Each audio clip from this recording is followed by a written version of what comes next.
Hello, and welcome to Biohacking with Brittany. I am so thrilled that you are listening to this episode today. I am a registered holistic nutritionist, and I'm also studying advanced fertility nutrition right now. And I'm a biohacker. For all of those who are new and don't know that and can't tell by the name, this is a place where I talk about health and wellness and all sorts of things like that. And today's episode is all about the spiritual and intuition aspect of health. This was a really, really fun episode. I really like these ones where we get to kind of dive deeper than just assessing health conditions or issues or tips and recommendations. Like, we went very, very deep in this episode. We talked a lot about self-love and self-discovery and how to connect your mind and your body and how to know when your intuition is off. And we talked about a lot of different women's health issues. So we talked about PCOS and endometriosis, menopause, getting your period when you're younger, like for the first time, going through puberty, everything like that. We talked about hormones. We talked about the body image issues and eating disorders that many women face and why, and how that kind of manifests in the body. So it was really interesting to kind of peel back the layers on these really complex topics and actually take a look at the mind, spirit, body connection and not just, hey, how does this show up symptom wise when you're at the doctor? It was really, really interesting to just kind of get her perspective on some of these issues related to the different chakra systems and how we can optimize them as well. So she has a fantastic book. I have the book. I would highly recommend it. If any of this really speaks to you and you're like, hey, I actually want to dive deeper into this, I'd definitely get her book. It's called Heal from Within, a guidebook to intuitive wellness. And it's pretty eye-opening. I think there's something in there for everybody. She has this glossary in the second part where she kind of goes through all of these different health conditions that you can have and how they are related to different chakras and energy misalignments and the mind and what they kind of represent when they show up in your body. Very, very interesting. I love learning about this type of thing. And I just think that there's so much we don't know, really, when it comes to this stuff. So we dive deep into a lot of, complex topics. And I think this is just one of those episodes that every woman listening could get something out of it. Men as well, for sure. But I kind of steered it towards more prevalent issues that I see with women and kind of come up in conversations that I'm having. So enjoy this podcast episode. And if you are following me anywhere, you know that I have been working my butt off on my new course that's coming out. I think I'm actually ready to launch it next Monday. Oh my gosh, I cannot believe I'm saying that. And so that would be the 25th of March. And it is just a long time coming. So this is a course that is focused on preconception health and fertility and how do we optimize those areas through a very holistic lens. So I talk about nutrition and hydration, exercise, lifestyle, biohacks, all of these things that we can kind of optimize. And then I give you a 90-day protocol on what to do. So I didn't want to just create a course that was like, hey, here's a whole bunch of education. And then you're left with, okay, now what do I do? I wanted to make it very tangible and very action oriented. So right away, when you get the course, you actually get access to the entire protocol. It is not dripped. It is not, you have to go through each lesson sequentially. You get the entire thing right away so you can navigate quickly and get started today or tomorrow. And I designed it like that for that very reason of, if I was somebody signing up for this course, I would want to know, okay, what do I need to do for 90 days, minimum 90 days? And let me get started as soon as possible. And then the course itself is dripped as you go through it, so sequentially. And so that course itself has all of the science behind it, all the recommendations, the why, the common questions when we're talking about these issues. And yeah, I'm really excited about it. We also have a community aspect to it. So There will be a feed that you can see. There's other members in the course, and it is very interactive. So there's like posts and polls and questions and answers and things like that. And then I will be also bringing in a live Q&As, and those will probably start in May. And then I'll be adding videos and podcast episodes to it as well. And so it'll be kind of like your one-stop shop for everything that you need. And we are also, oh my gosh, we're creating so much. We are creating worksheets as well. So I really want to have downloadable worksheets for you that you can print and put on your fridge, on your mirror, wherever you want, and follow along. So if you're tracking your whole food intake, or how many days sober you've been, or your prenatal intake, or like whatever it is whatever habit you're trying to follow, I want all the trackers and all of the pretty cute things that you can print to really help you on that journey. Because again, we want to just make it tangible and actionable so that you can be successful. So that is coming out. My waitlist link is still on my website. I said I would take it down, but I might leave it up for this week. And the course will only be launched to the waitlist next week. It will not be public yet. So you can still join that this week if you want. I see people joining it every day. So that is coming. And then I had people in my DMs be like, hey, when's your course coming out? And I was like, yeah, it's coming. So I'm excited about it. Anyway, enjoy this podcast episode, and a shout out to the sponsors of this week, Lila Quantum Tech. This is all about mitigating the EMF that you have in your home. Even when you travel in your car, they create very interesting and effective solutions to EMF. So I have their infinity block. I have it in my bedroom. I also have another one in my office. And this helps to neutralize the EMF and the radiation that is around me. I work from home. There are computers everywhere. I'm in an apartment. There's Wi-Fi, there's cell phones, there's 5G, there's Bluetooth, unfortunately. And I am definitely not in a low EMF zone right now where I live. So this has been something that's super important to me, and is actually part of the preconception cleanse baby steps. My course that I created is how do we mitigate the harmful impact of EMF on our health? So I love using their products. I really recommend it. They have over 59 research-backed studies that they've done on proving that their products are effective. So you can check that out. That's all on their website. And through the link, you can get a discount on all their products. It's in my show notes and on my website as well, biohackingbrittany.com. And also shout out to my hormone guide that's on sale right now for the spring, 34% off. This was the first guide I made. Actually, it's the only guide I've made.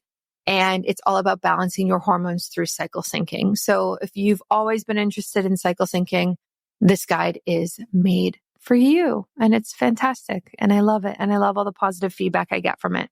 It's a great step for figuring out your menstrual cycle and your hormones if you are like thinking about trying to conceive like a long time from now. But I would argue that if you're thinking about trying to conceive, or you are trying to conceive, even a year from now, I would just get my course instead, because it just makes way more sense for you instead of just trying to manage your cycle. There's way more that you can do than just, cycle sync. So enjoy this episode. This is probably one of my favorite episodes I've recorded this month, and I think a lot of you will love it as well. Please leave a review or rating if you want. You can message me on Instagram if you have questions at biohackingbrittany. I'm also on Threads at biohackingbrittany. I recently had a call with Meta. Yeah, I know. Isn't that crazy? I actually should do a podcast intro all about what Meta told me works on social media. It was a very interesting call this morning. So if you actually want my tips, which is just not usually part of my content at all, I'd be happy to help, because I know how hard it is to grow an account. I know how hard it is to grow an account. And I'm happy to share what Meta told me. It was surprising. Let me just say that. So slide into my DMs if you want that information. I will send you a voice note, or maybe I'll just send you the email that they sent me. I don't know. I'll do something. I'll help you out. And I have another podcast episode coming out on Friday. We produce podcast episodes every Tuesday and Friday. And I'm all over socials. and I have a newsletter. I have everything. I'm everywhere. Okay. I try to be. Enjoy this episode, and I will catch you on Friday for another one. Welcome to Biohacking with Brittany. I am thrilled that you are listening today. This is a really important episode because we are diving into an aspect of holistic health that I love, which is all about your intuition, your emotional health, and more of the spiritual side of things. I love having guests on who can really talk to this component, as I am not a specialist at all in this space. And so today I have Katie Beecher joining me, who is a medical and emotional intuitive. She is a licensed professional counselor, and she is also the author behind Heal from Within, which is a guidebook to intuitive wellness. So we're going to dive into her journey and how she kind of overcame these really significant personal struggles and how she helps other people do this in the same kind of way of reclaiming your mind, your body, that connection, and how we can really honestly optimize tapping into our intuition in order to be healthier and live a better life. So Katie, welcome to the show. Thank you so much for having me, Brittany. Yeah, I'm excited that you're here. So I would love for you to kind of just start with, an overview of your personal health journey and how you kind of came to this place of thinking, maybe there's something deeper here that I need to look at in order to heal. I know you struggled with depression and an eating disorder, so I'd kind of love to dive into that. Absolutely. So I think that I always knew from a really, really young age that there was more to life than what we see and what's being presented. And I remember being 3 years old and my parents just had a fight about scrambled eggs, like literally. And looking up at them and hearing this voice that said, these people are not equipped to raise you and you're on your own. And there's so much more here than you're being shown.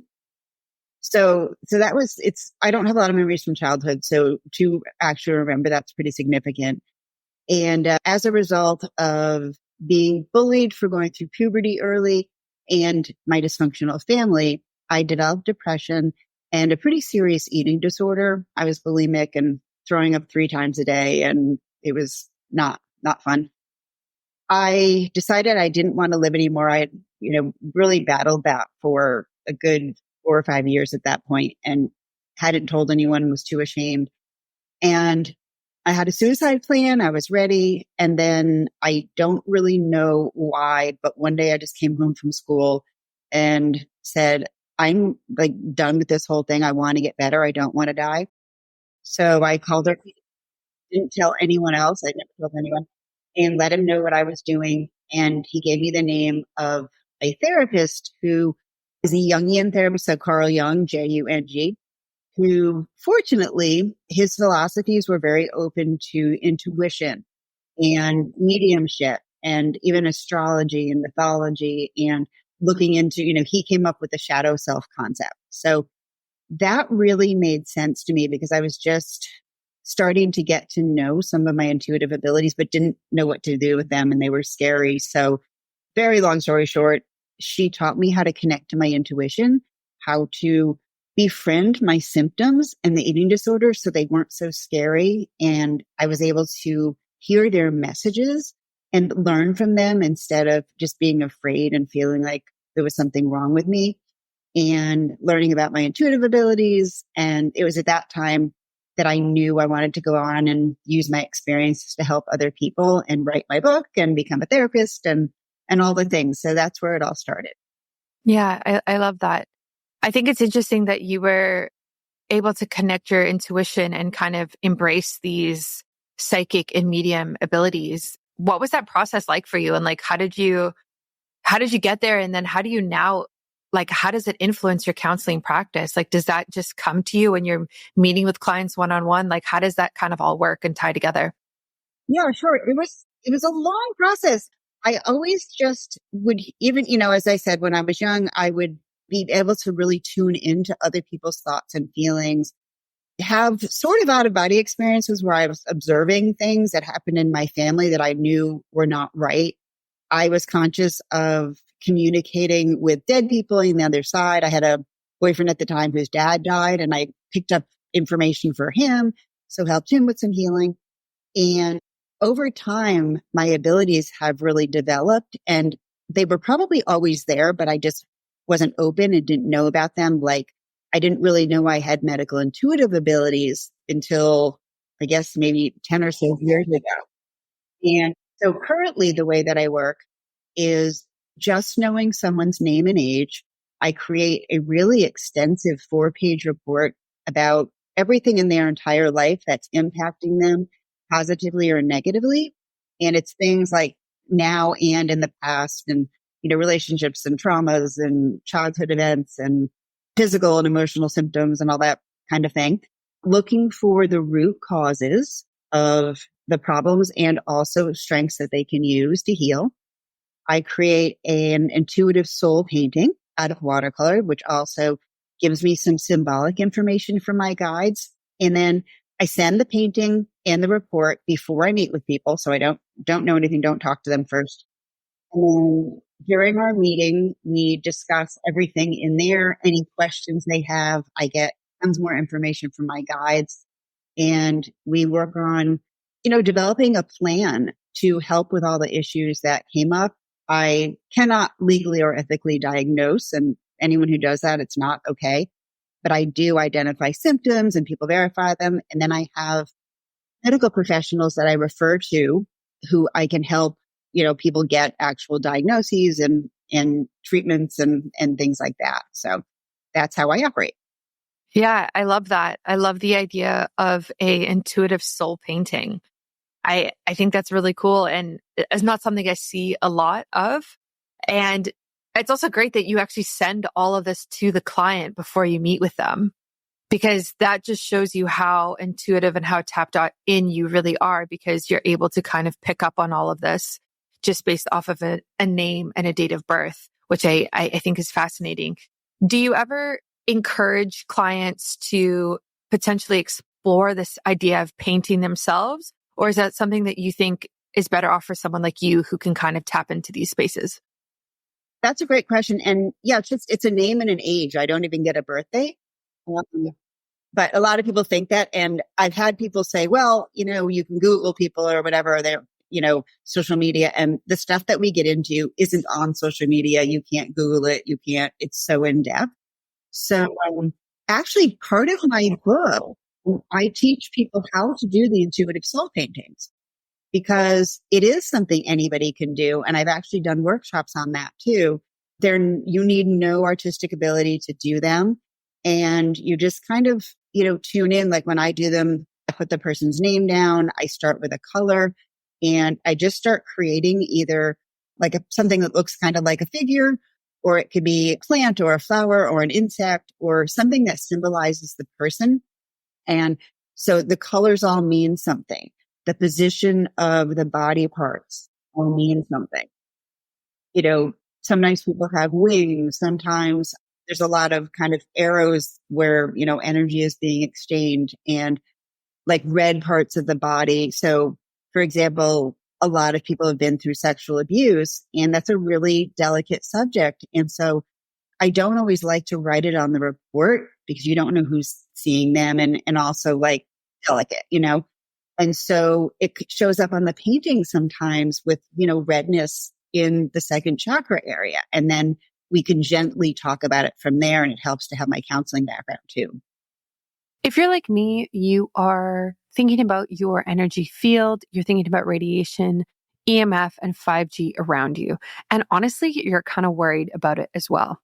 What if I told you you could just get a product, put it in your house, set it and forget it, and know that you're actually reducing the amount of EMF and radiation around you? That's where Leela Quantum Tech comes in. Their products actually neutralize EMF, even in electric cars. And this is so, so important, because we are so bombarded with the amount of EMF and radiation in today's society. So their key product that I love is their Infinity Block. And it has actually been proven to increase ATP production, which is the energy in our cells, by 20 to 29%. So this really, really does matter. Leela Quantum Tech has over 59 studies, and they actually also have another 6 in progress. They are randomized, placebo-controlled, and double-blind studies proving the great benefits of their products. I really suggest you get this infinity block. If you can get something that you can put in your house and say, hey, this is actually helping to neutralize how much EMF me and my family are exposed to, it just makes sense. Why would you not want some sort of safety measure like that you can count on? They also have a Heal capsule, which is like a little capsule that you can bring with you anywhere you go. And it does this same thing, obviously to a smaller degree and smaller circumference around you. So I like to wear this when I go on planes because there's so much radiation on planes and EMF. And I like to wear it just in general when I travel. Their products have been proven to optimize HRV and improve your blood and obviously ATP production, like I said. So that's what I would do. I would really recommend looking into how you can manage your quantum energy field better, because this is such a key aspect of optimizing your health. You can get a significant discount through the link on my website and also in the show notes. And that will help you be able to get this at a better price. So again, that's Leela Quantum Tech. I have the Infinity Block. It's in my bedroom. I actually sleep right beside it. And then I also have their Heal capsule on a necklace that I take with me everywhere I go. And these are the two that I would recommend. I think this is a great starting pack for you and provides substantial coverage in order to neutralize the EMF that's around you and optimize your health. That makes sense. Yeah, you also just don't want to, I don't know, you don't want to come off too strong and like, it's like, I'm sure you pick up on these things, but how do you create an open space for someone to like be safe to talk about it, especially with like sexual abuse and stuff like that? Like those are very, very difficult topics to navigate. I'm curious, when you work with women in this space and through these paintings and through this client work, are there themes that you kind of see or trends or maybe just stuff you've noticed over the years that you're like, oh yeah, I've seen this pattern a lot with women around this age, or maybe just women in general? Yes, definitely. So the people who contact me for help the issues really are, it's a very wide variety of things. Sometimes it's people who know their diagnosis and want help. Sometimes people have symptoms. They have no idea what the root causes are. Sometimes people have no symptoms and they just want help with connecting to intuition or relationships or life purpose. So it's really fun to have a wide variety of people and ages and, countries. I work with people all over the world. But one of the things that I see quite frequently, especially with women, is the need for self-love and self-acceptance and the need to set boundaries and put yourself first and not be so concerned with pleasing others or what other people are thinking. And so, for instance, people will come to me with a physical issue and my guides will bring up the fact that they're really unhappy in their relationship, or they hate their job, or they're really creative and don't do that anymore. So there's a lot of those themes, and often working on the emotional and spiritual stuff is harder than addressing the physical, so, and people are more afraid of it because it means some changes in relationships, or, looking for a new job or doing all these things that are legitimately scary. Yeah, absolutely. Yeah, it's interesting when you were saying that. My husband's mom, so I guess my mother-in-law, came to mind, and she is fabulous. Like I love her. Like, nothing bad to say, but she grew up with brothers and grew up very much in this space, I think, of not being able to like emotionally share and not being able to open up. And it's very different from how I grew up. And so it's been interesting. I've known her for many years now. It's interesting. She's retired and she's gone through some hard things lately. And she's kind of in this like mental place where she's a little stuck, I would say. Recently, her father passed away and stuff like that. And my husband and I, and, her other son, we are really trying to just like encourage her to start to be able to open up more and like look at therapy, and it's okay to be emotional and it's okay to be upset. And we don't always have to like sugarcoat everything and be positive polys all the time type of thing. And I remember this one time we were in New Zealand. It was years ago. It was like 5 years ago. And I was sitting alone with her and I was having lunch with her. And I was asking her about her mom, who I never met, who passed away years ago. And she started crying. And, and she said to me, she's like, I don't know why I'm crying. My mother passed away, like 15 years ago. Like, where is this coming from? And I was just supporting her and trying to do whatever I could. And I literally think that it's like, I think she has so many women just kind of put these emotions deep into a place in their body and lock them up and leave them there and just try to make everybody else happy, raise a family, raise boys, like just, and she had a very successful career. Right. And so now I'm like, all of these emotions are slowly coming up and it's like, okay, how do you deal with that? Like, how do you connect with these things that you've just been pushing down for 15, 20 years? And I don't know if you have any advice around that, but I think that is something that would be quite common and relatable to a lot of women. It definitely is. And a few things that I would love to say as a part of every one of my readings, and there's also instructions in the book, but I teach people kind of my own way to connect with intuition. And it's through a written dialogue and also to talk to their symptoms. And so through that process, you get to feel safe. And intuition is about connecting to kind of an energy that gives you unconditional love and acceptance and makes you feel like you have a bodyguard with you all the time.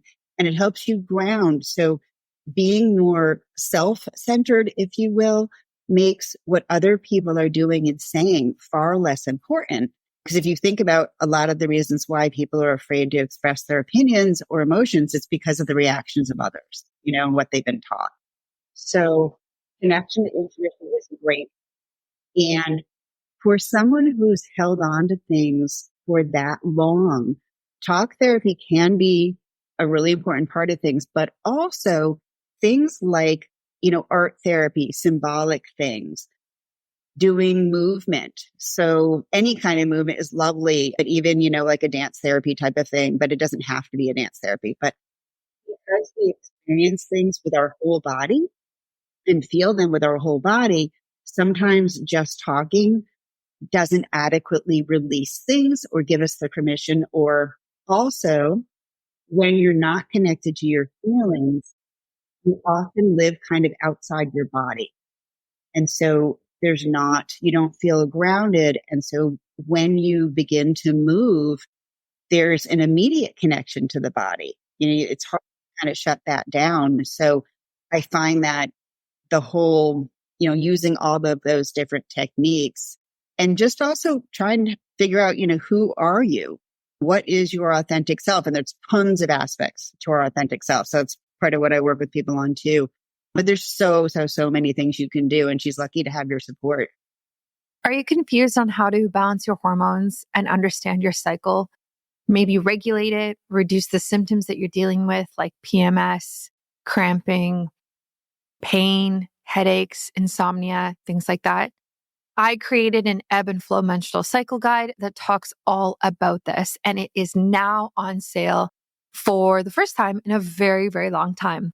You can get 34% off with my spring special that I am doing. And I think this is the highest percentage I've actually ever given off on the guide. Typically it's 29 USD and now it is 19. And I really suggest you grab this before the end of March while you can, before the price goes back to normal. So this guide has over 30 different recipes that you can pull from that are all about how to optimize your hormones and sync your cycle. But it also has things like seed cycling in it and learning about the different nutrition and food for every phase of your cycle. There is a workout plan that shows you which workouts are best during which phase. There are lifestyle practices and biohacks, supplements, herbs and botanicals, and even mental and emotional health recommendations made for each phase of the menstrual cycle. The recipes have calories, carbs, fat, protein, vitamins, and minerals all broken down for you so you can see exactly what you're eating and how it's going to impact your health. Again, I really suggest you grab this while you can during my spring special. It's linked on my website and in my show notes. You can save 34% and get that guide right now. I think this is foundational for every single woman to understand her menstrual cycle and her hormones, especially before fertility or anything like that even comes up, or maybe you're post that phase of life and now you're trying to regulate again. This is also a perfect guide for that. So that is my ebb and flow cycle guide, and I will link it in the show notes and on my website for you. Oh, thanks. Yeah, it's interesting some of the things that you said. So, I mean, this is just such a specific case, but she's not super creative, and like she will tell you that, like those are her words. And so like her doing art would be very like, I'm going to connect the dots type of thing. Like it wouldn't be like, oh, I want this color over here. Like it wouldn't be as like intuitive. And then she is very active, but the things that she's active with are things like skiing or curling or stuff like that. Like it's less, or even yoga, but it's following the instructor during yoga and less like, let me do this creative dance class or let me free flow in yoga and meditate. Like it's not really like that. So I noticed that too and I have seen this in other people as well, is like, and it's interesting as well when I pitch these ideas of like, hey, have you tried like meditating, or like maybe we should go do like some sort of cooking class or something. I don't know, whatever it might be. Some people just view it as woo woo, right? Like there's this like wall there of, oh, this isn't going to help. This is silly. This is like, there's no science behind this. What do you mean? Like, you want me to meditate for 20 minutes a day? Like, what's that going to do? And it's so interesting talking to people like that because there's so much benefit. And if they could just take the first step to kind of get there, then maybe they would see that, I guess. Exactly. And it is about being gentle with people. And I really want people to leave my sessions with a plan. So you're not going to change overnight. And we can do a lot of stuff in this hour, but you're not going to change overnight. But is there one step you can take? Can you do one scary thing? Can you, even like setting boundaries with people, can you maybe wait an hour before you text someone back? Like little baby steps for people who are in relationships they're not happy with. Can you consult an attorney or look up your finances, or, looking for a job? Just start looking. Like little baby steps mean a lot, and they can help us to let go of fear and make us feel like we're empowered instead of feeling like these circumstances or people have power over us. Yeah. Yeah.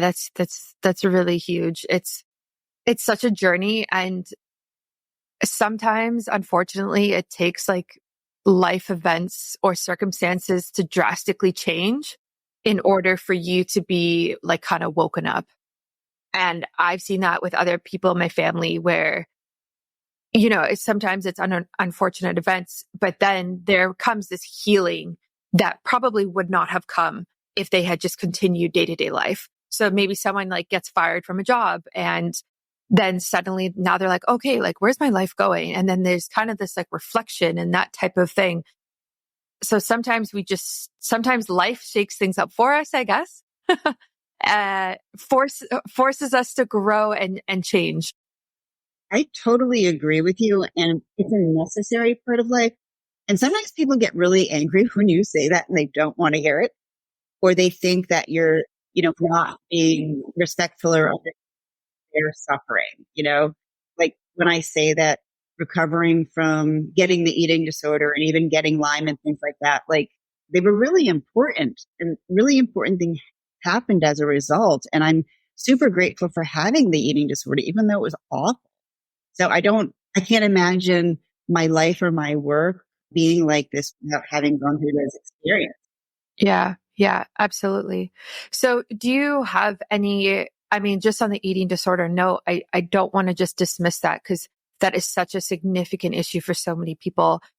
If someone's listening to this and maybe they're recovering from an eating disorder, or maybe they're still in it, do you have any specific advice or recommendations for that health concern that maybe you've seen in your clients and obviously like you've worked through yourself?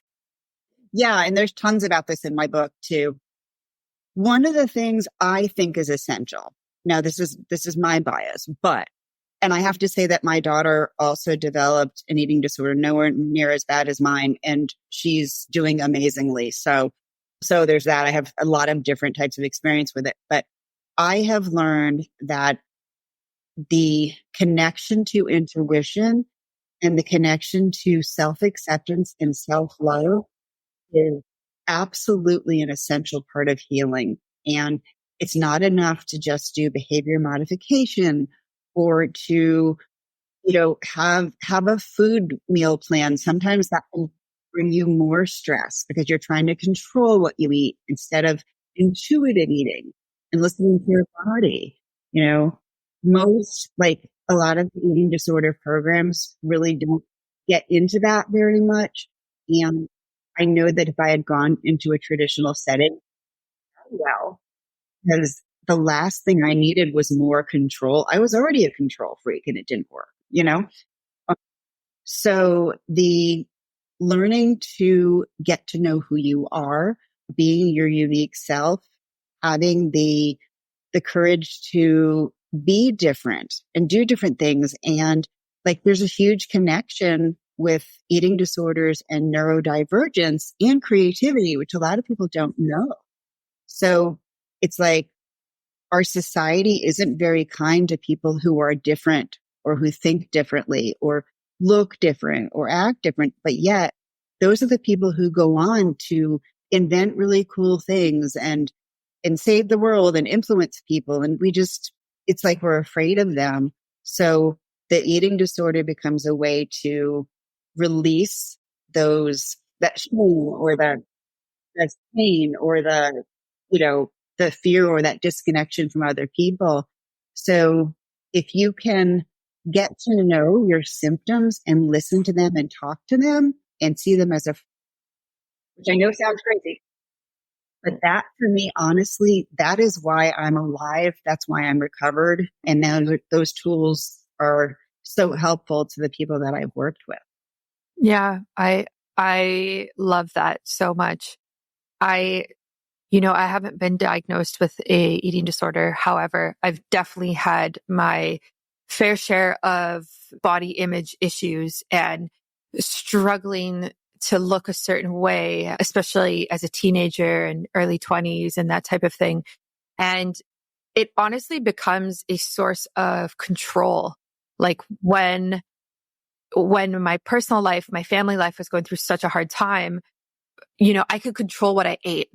I could control what I did on the weekends and who I hung out with and those types of things. And so it's interesting what we kind of turn to when our circumstances around us are not stable, especially when you're younger. So, when I was 16, 17, I didn't know better, right? Like I didn't know better. I was partying so much. I was drinking so much and it was such an outlet for me. And then at the same time, also wanting to look a certain way and going to the gym and eating all these foods and managing what I was eating was also just this like outlet of, I can't control my life, but hey, I can control these things in front of me. And I think that goes hand in hand with the lack of self-love and self-acceptance because I don't know, maybe there are people out there, but like 16, 17, like those ages as a girl, like it's very difficult to have unconditional self-love. I still struggle with that at 30 and like man, I don't know. To all the teens out there and young women, like you're doing a great job. I know it's so hard. And like they're so caught up in the high school world or middle school world, even it's so young. And they don't realize that like, that's not even real life. Like you can get to meet people or find your crowd or, and that you can feel a part of. And you brought up a really important point too about the substance abuse, because I think it's helpful to think of eating disorders as the addictions they are. And an addiction really is a way of using things, substances, things, anything to avoid your pain and avoid what you're feeling and avoid being your authentic self. So I think thinking of them using the addiction model makes a lot of sense. Yeah, absolutely. I couldn't agree more. I'm curious what your take is on people who, how do I say this? I have a friend. I do. It's not me. I have a friend who is a very close friend of mine, and she has struggled with her weight, since I've known her, since university, and significantly. Like, she's had significant health issues related to being so significantly overweight. Like, she would say these same things. It's not just me who says this. And so she doesn't listen to this podcast. So she's one of my best friends. Anyway, so she is now signed up for surgery to help with weight. So she's doing the, wow, I'm blanking on the name of it, but when they cut out the certain part of your gut so you can't process food, gastric bypass. That's what she's doing. Yeah. And so she's texting me yesterday, and she got it scheduled for the end of April. And I'm encouraging her, and I want to help her and support her.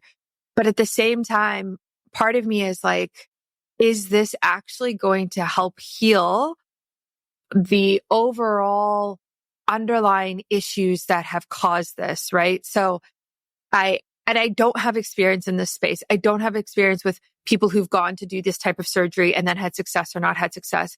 But I just wonder, when people make these decisions of, hey, I've been overweight for over 10 years and nothing's working. Okay, I'm going to do surgery.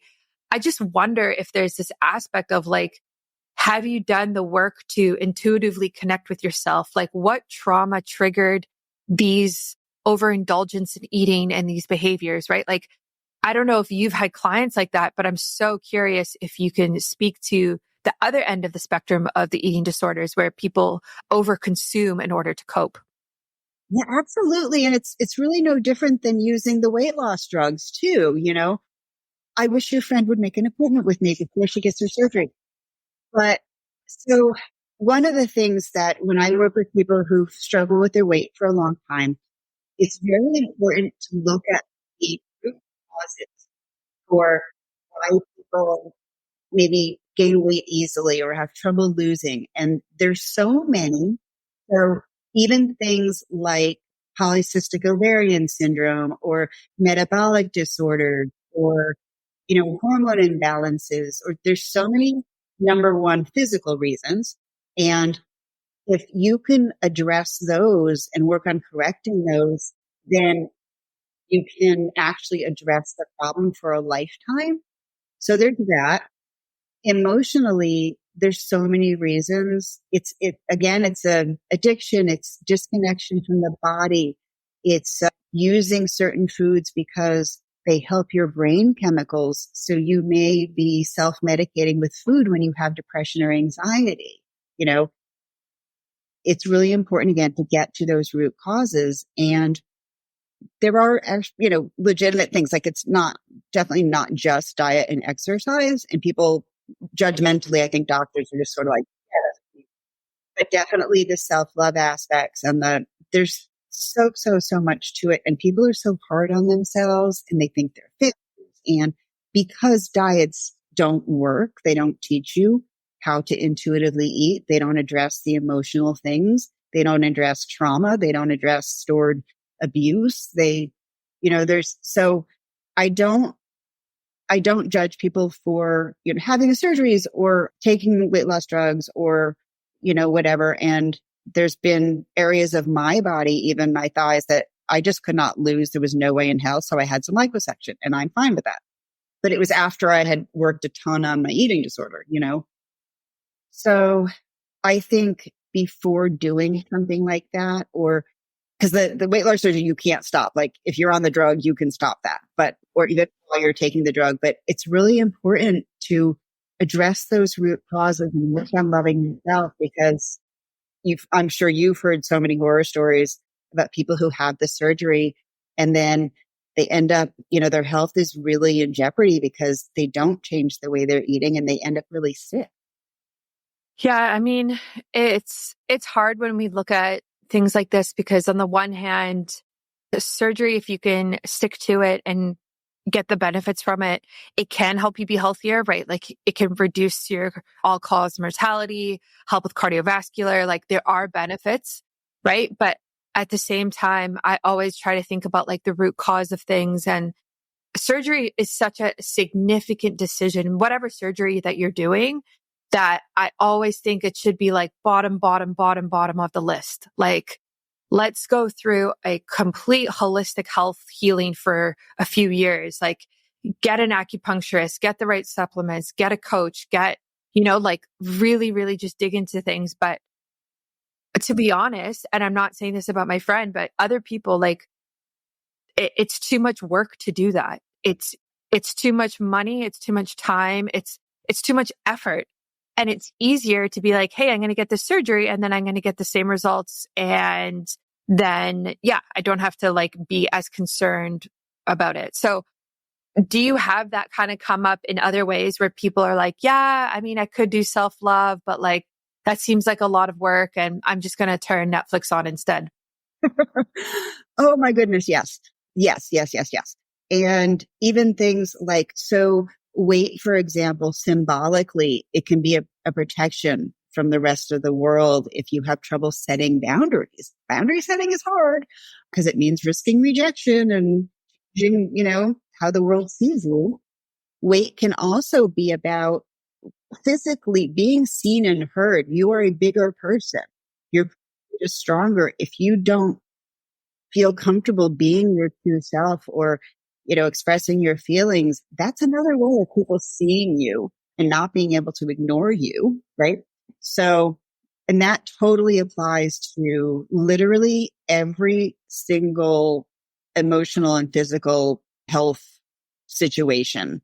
There's always more to it. There's always more than just, taking a pill or just going for therapy, which is hard work. Don't get me wrong. But yeah, people are like, it's going to take too long or it's going to change my life. People will get pissed off at me or I don't know where to start or legitimate things like being afraid of divorce because of financial reasons. So, I help people through that. And, how are my kids going to feel if I get divorced and leave this horrible relationship? And I'm like, well, if you die from your illness, they're going to feel worse. So, yes, all the time. And honestly, I think we're all guilty of it.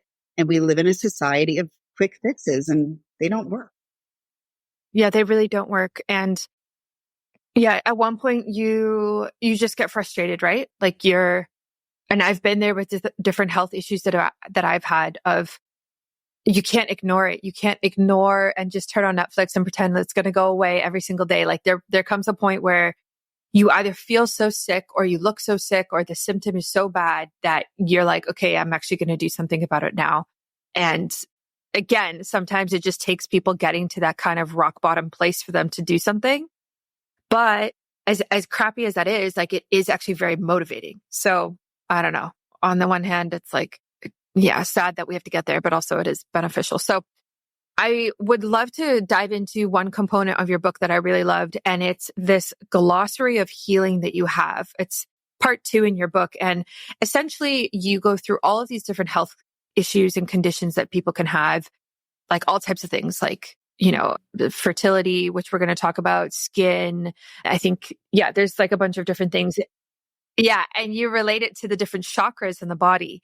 So I would love to kind of dive into the fertility, PCOS, endometriosis, menstrual cycle problems that you've seen, and kind of like specifically for those conditions, what you would recommend for women who are struggling in that space.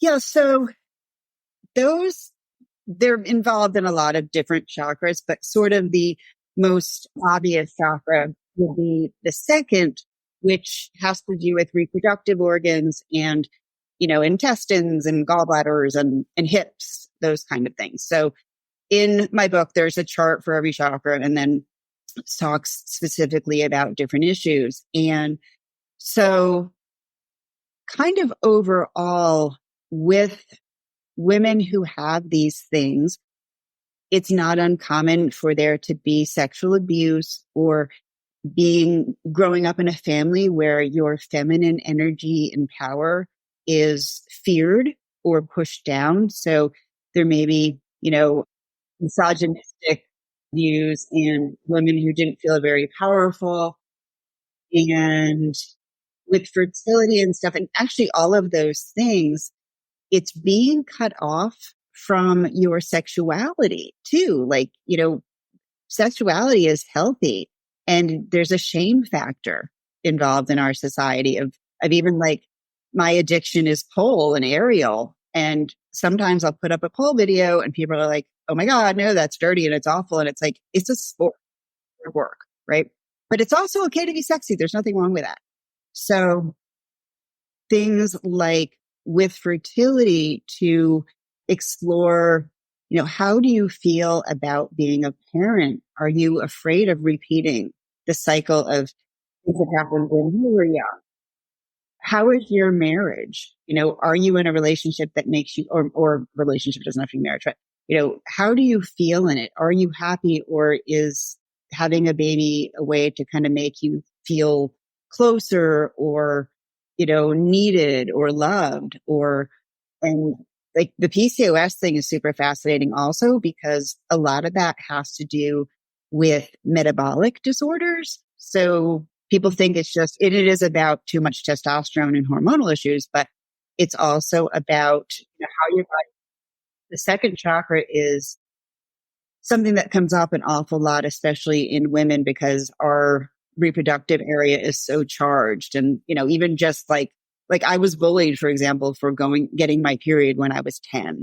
It wasn't okay to have boobs and to have hair and to be a female. So I ended up being afraid of being female and, and hating my body and not wanting that attention. So there's so much to it. And something that I encounter a lot related to every chakra, but especially these, is something called Ehlers-Danlos syndrome or clinical hypermobility. And it's something that's genetic. A lot of people have no idea. So again, we're back to the root cause stuff: emotional, physical, and spiritual. Mm-hmm. Yeah, it's interesting that you say that. I actually just saw a video about PCOS, and it was saying that there is a new study that came out that has found a link between women who have PCOS and linking it to childhood or early teenagehood, either sexual abuse, assault, or I forgot the other word they used, but maybe like shame type of thing. And I have like mild PCOS. I have friends who have actually very significant PCOS that kind of like really can rule their life. And I 100% have seen this and heard this in my conversations with them of, when you were a kid, or like maybe kid is, I don't know, maybe it is kids for some people, but that kind of that growing up period where you are becoming more of a woman, you're going through getting your period, your body's changing, and there can be a lot of shame around that. Like you were saying, of like, oh, you're so early, or maybe some women it's later. Like, oh, why hasn't this happened to you yet? Like, you're getting your period so much later in life. Like you still look like a boy or something. Who knows what they say, right? But there can be so much charge around that transition from girls to womanhood. And it's sad. And then to think that that could cause this emotional distress that then stores in our body, that then shows up as PCOS in our late 20s, 30s, which then shows up as fertility issues as well, is like mind boggling that that's kind of how that can work in the body, like years later, right? Like and then when I think about stuff like that, I think, wow, like we really need to be healing on such a deeper level than we think. Like such a deeper level. Like, what was your childhood like? And who are you going to talk to about these questions, right? Like, I don't know. There's so much to unpack, really. So spiritually, it makes absolute sense, because part of PCOS is that you produce proportionally too much testosterone. Testosterone is the male hormone. So your femaleness has been pushed down, shamed, et cetera. So your body's response and your spirit's response is to say, I'm going to really load up on this male energy and I'm going to protect myself. I'm going to be kind of a lot of PCOS characteristics are things like, hair in male places and male characteristics and things. So it's like you're going against that female energy that you feel to be wrong or shameful or that's literally causing you pain, you know? It's really fascinating. I love this stuff. Yeah. And honestly, like embracing your femininity there are little things that you can actually do every day to kind of trigger that. So even like putting on lipstick can help, or putting on a dress instead of wearing pants every day. Like it sounds so silly, but there are these like psychological triggers that we can do that kind of remind us like, oh, I am feminine. Like I am a woman and I can be successful in my career and in my family, but still be feminine at the same time. And that is a very difficult thing to kind of understand and pull off, to be honest. Yeah, definitely. Like for me, part of that is my love for plants and gardening and flowers and connection to Mother Earth, you know? And a lot of the things we do are subtle, but they make a huge difference. And that's why I love the symbolic part of healing. And that's why Jungian psychology was so effective for me. Absolutely. Yeah. Flowers and gardening, that's a great example. Like even just having a bouquet of flowers in the house, I feel more feminine for sure. Like the house feels like warmer, more inviting, right? So that might not be true for everybody, but like, how do we, find those things that kind of trigger those thoughts if this is something that you're struggling with? Creativity too. Yeah, creativity as well. Absolutely. And on the flip side, with women who are going through menopause and potentially struggling in this space. So maybe it has come earlier than they thought, or maybe they are having significant hot flashes, or mentally they're struggling with the decline in hormones. What have you kind of seen there, if anything, of, women who kind of glide through menopause and women who struggle a bit more? I hate the ones who glide through it now. So, well, and this is also applies to perimenopause too, which can start even in your 30s because after 30, there's a hormone called DHEA that we make less. And, and a lot of people know that they have hormone imbalances. Maybe they're not old enough to call it perimenopause or whatever, but it kind of applies to all ages. And one thing is to remember that everyone's experience with getting older is different. Hormonally, it's different. If you have certain issues like Ehlers-Danlos or PCOS or any kinds of things, or autoimmune disorders, thyroid disorders, all of that stuff, even stress. Stress is a really important one. All of those things can impact your hormones and how your body is using the hormones. So it's very important to be open to what you're feeling, to what I think it's really helpful to work with a physician or an acupuncturist or somebody who is familiar and open to things like bioidentical hormones because they're more likely to look at your symptoms and how you're doing rather than just standard blood tests, which can be a little bit of a guide, but they really don't tell you a lot. And they, like, for instance, I take testosterone and estrogen and other things, but my doctor doesn't just go by blood tests. She's like, how are you feeling? How are you doing with this? My dose is different than somebody else's dose. So I think being really open to different things that can help. And there's a ton of things. So movement, stress relief, like I said, acupuncture stuff, looking at hormones. I think cancer history, for example, can't use bioidentical hormones. And I hate drug commercials, but there was a commercial the other day about for people who cannot use hormones that can address hot flashes with other types of, medication that's safe for people who have a history of cancer and things like that. So, and there's herbs and so I think just being kind to yourself being open about symptoms, talking to other people because you're normal. You just feel weird all the time. So yeah, just again, back to that self-love, self-acceptance, being one with your body and getting to know yourself thing. Yeah, I love that. I think that's really smart. And yeah, I've kind of helped my mom in that way of, bioidentical hormones and things like that. There are solutions out there for sure. You just kind of have to do research and find people you trust. And it's way more accessible now, which is good, than it once was. So you just have to kind of take the ownership and responsibility and look into it. I would love for you to tell us where clients can connect with you, potential clients can connect with you, or if people want to get your book, how can they do that? Because I definitely think some women or some people are going to reach out after this. Yes, that would be lovely. The easiest way is my website, which is Katie Beecher, BEECHER.com. I am on Instagram and Facebook and Katie Beecher Medical Intuitive. And my book is found internationally. It's on Amazon. It's kind of everywhere books are sold, Barnes and Noble, and you can have bookstores order it for you and things. And in the book, there's a lot of visual cues, visual information, visual tools. There's painting. So I always recommend, if you can, to get the actual book form, and it's designed to kind of go back to again and again. And that can be hard with audio, but a lot of people are ordering both. They really like the audio thing, and then they can use the physical book for, additional information. Yeah, absolutely. I will link that in the show notes and put it on my website as well so people can easily find you. Thank you so much for coming on the podcast today. This was great. And it was awesome just to chat and talk about these things.